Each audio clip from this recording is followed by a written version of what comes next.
Hi, this is James with South Grand Lake Views, and I'm going to show you how to use the propane fireplace. So it's very easy to use, but it is important that you do all the steps in the correct order. And I have it running right now because we had to make sure it worked before we did the video. But the first step to turning this on is the same as the first step to turning it off, except in reverse.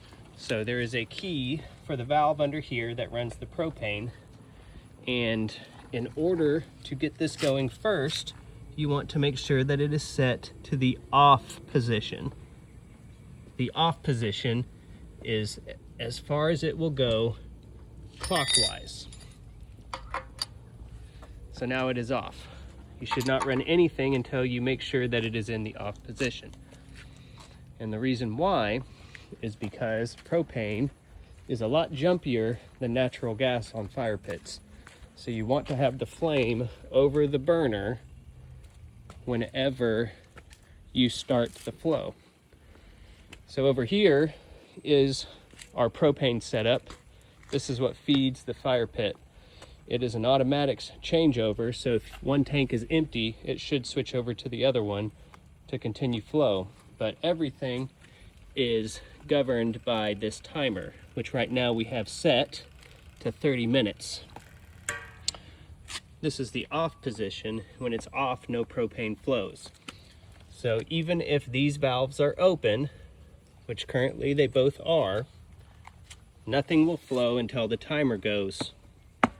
You do not have to worry about that switch, but that is also an off switch. So the next step after you make sure it's off at the fire pit is to have it on the timer. This switch should also be pointed down.